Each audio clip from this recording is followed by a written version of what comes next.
बात करने के लिए लॉगिन करें www.astrotak.com। देखिए, वास्तु का मतलब होता है निर्माण। निर्माण से संबंधित जो साइंस है, विज्ञान है, वो वास्तुशास्त्र है।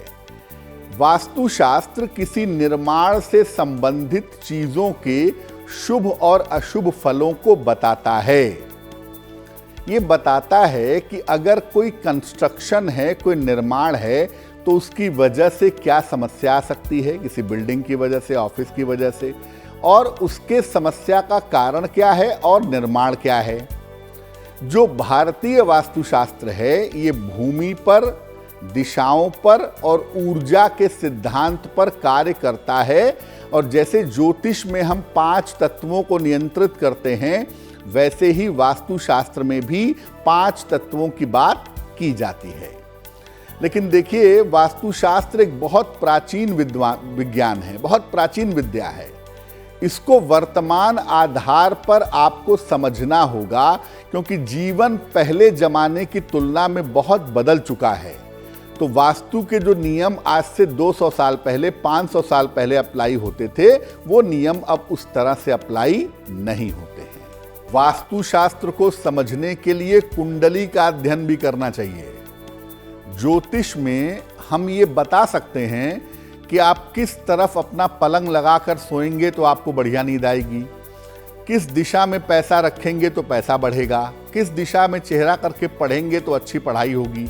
इसके लिए पहले आपको होरोस्कोप देखना होगा, कुंडली देखनी होगी, तब जाकर के आप ठीक तरीके से जान पाएंगे कि किस दिशा का आपको कैसा इस्तेमाल करना है। भूमि पर बने हुए मकान और फ्लैट के अंतर को भी समझना होगा। जो मकान ग्राउंड फ्लोर के होते हैं उसका वास्तु अलग होता है, और जो फर्स्ट, सेकंड, थर्ड, फोर्थ, आजकल तो खैर 25-25 माले हैं, तो इन सबों का जो वास्तु होता है वो अलग होता है। दोनों के वास्तु के सिद्धांत बिल्कुल अलग अलग होते हैं। घर की जो सबसे अहम चीज होती है वास्तु में, उसे कहते हैं कलर, यानी रंग। घर में कौन सा रंग आप कहां इस्तेमाल कर रहे हैं, ये बहुत ज्यादा इंपॉर्टेंट है बाकी चीजों के अलावा। इसलिए घर के कलर पर ध्यान दीजिए, और घर में रहने वाले लोग कैसे हैं इस पर भी ध्यान दीजिए। घर में कोई बहुत बुजुर्ग रहता है, कलर पे ध्यान देना होगा ताकि वो स्वस्थ रहे। घर में बच्चे रहते हैं, कलर पे ध्यान देना होगा कि बच्चे उपद्रव न करें। यानी आपको बहुत सारी चीजों को मिलाने के बाद तब वास्तुशास्त्र की सहायता लेनी होगी। लेकिन वास्तु का जो बेसिक आधार है ना, वो आपकी कुंडली है। कुंडली देख करके ज्यादा सही बताया जा सकता है। घर के वास्तुशास्त्र की अगर हम बात करें, जो मकान जमीन पर बने हुए हैं, ग्राउंड फ्लोर से हैं, घर है जिसको कहेंगे हम, तो घर की मुख्य दिशा का ध्यान जरूर दीजिए। घर का जो मुखिया है, उसकी कुंडली में कौन सी दिशा ताकतवर है, उस दिशा को समझिए और उस दिशा को, मकान को इस्तेमाल करिए। सूर्य के प्रकाश का ध्यान दीजिए। घर में कम से कम आधे घंटे, 24 घंटे में आधे घंटे तो सूर्य का प्रकाश आना ही चाहिए। घर के मुखिया के साथ घर के वास्तु का तालमेल कैसा है, दिशाओं का, रंग का, वो कहाँ रहेंगे, कहाँ खाएंगे, ये सब तमाम चीज़ों का तालमेल आपको घर के मुखिया के हिसाब से देखना होगा। घर में अगर कोई गड़बड़ी है तो तुरंत तोड़ने फोड़ने पहुंच जाते हैं, पलंग तोड़ो, कमरा तोड़ो, ये सब तोड़िए नहीं। कलर का प्रयोग करके अगर आप थोड़ा सा ध्यान दें तो आप कलर का प्रयोग करके घर के स्थितियों को बहुत अच्छा बना सकते हैं। घर के पूजा स्थान और सीढ़ी का विशेष ध्यान रखिए, क्योंकि सीढ़ी आपको ऊंचाई पर ले जाती है और सीढ़ी आपको नीचे भी ले आती है।